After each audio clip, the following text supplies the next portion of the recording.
Hey everybody, my name's Annette. Welcome to my channel, Every Box Matters, where I want to encourage you to pack a shoebox for Operation Christmas Child and share the love of Jesus with kids around the world.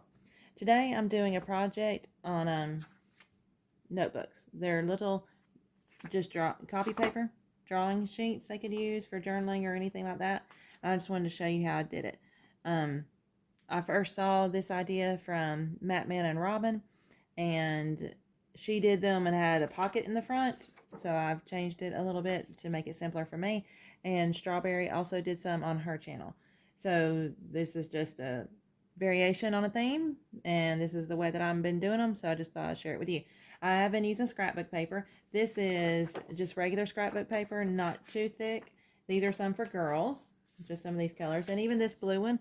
This is a thicker piece of cardstock and it's double-sided cardstock. It was printed on front and back for this scrapbooking paper, so that makes it pretty on the inside too. This one, and then it's just blue on the inside, but I like the kind that are two-sided. And then here are some prints I had for boys. This is just regular scrapbook paper, not too thick.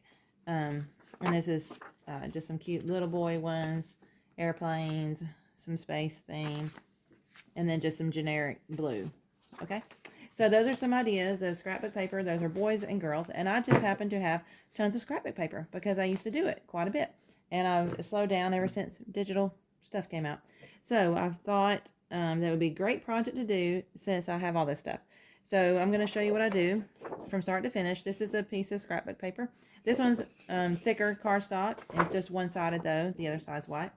What I do is I have lots of paper cutters, but for this, I have several, but this is the best one I found for doing this project. There is, on this particular paper that I just grabbed, it is perforated, I think, at one end. Nope, it looks okay. So it's a 12 by 12, and what I do is I cut it down to, first what I decided to do is fold it in half, because one of my stacks of paper was not square at all, and it was bugging me so bad when I was cutting it, and it was like really hanging over on the edges. So I decided the best way to stop that from happening is go ahead and fold it and cut the edges and everything so that it's perfectly like I want. So what I do is I go ahead and take one end and just trim off a little bit of it so that I know that that edge is straight, and then I turn it over, and so the folded edge is at the top of my cutter. Then the other end, I'm going to cut it to 8 3/4. Now that makes a bigger piece this left over, and I'm going to save this and possibly send it with like paper for card making and scrapbooking, because last year I did make up some little scrapbook bags. So this other little piece will just go in the trash, and then I turn it this way, and I'm going to cut it to 5 3/4 up here on my measurement. Now it's done and ready. The cover is, except I do want to take a glue stick. This is something Strawberry showed, and I like that idea, is press it down to make it a tighter fold. Okay, so I've got that part ready. This is copy paper.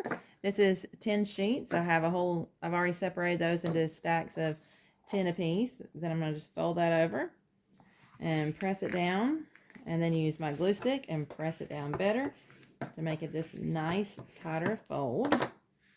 And then I'm going to put it in here, and then I'm going to cut it with my fancy Nancy stapler, because this one has a nice little arch in it like that. So it's perfect for these little type of things to go in, and so you know that you're stapling it right on the fold. So I put one in there and another one a couple inches from the end, and then there you have a nice book. It has a little bit of margin around it, and it's just a pretty little book for drawing paper and journaling. I know that, it does have some margin hanging over, because when you fold paper, it's not going to be exactly 5 1/2. I did trim one of them to 5 1/2. Here's one that I trimmed down to actually 5 1/2. And when I folded my paper and stuck it in here, it sticks out on the side, and I just can't stand that. And on the edges up here at the top, when I cut it exactly at 8 1/2, so it's 8 1/2 by 11, instead of 8 3/4, it has it hanging over the edge, so I just am not liking that for me personally. So I like to leave a little bit of margin. So like I said, I cut it this way, 5 3/4, and I make sure this end is 8 3/4. Yep. So that's what I did. And I'm just enjoying making a bunch of these little notebooks for my shoe boxes. And then I can also use them for the church shoe boxes that I'm collecting with up there. And then I just have, lots of prints to choose from. And it's just a great way to do it. Oh, and cost-wise, I did figure this out the other day. Paper is only like 1 cent a page. So that's 10. Oh, this is 10 sheets, if I didn't say that. So fold in half, that's 20. Front and back, that makes 40. And then just depending on how expensive your copy paper, your scrapbook paper was, less than 25 cents a notebook. You can make a bunch of these. So that's one of the projects I've been doing to help my shoe boxes get some paper in them. And then also I want to use some of these for filler pack, pencil packs and stuff. I can put them in one of the Ziploc bags. I think I'll get like a 7x9 to make sure there's plenty of clearance for it to go in. And then I can include some paper that way too. So I hope you're enjoying packing shoe boxes for Operation Christmas Child and spreading the love of Jesus. And remember, no matter how many boxes you pack, 1 or 100, every box matters.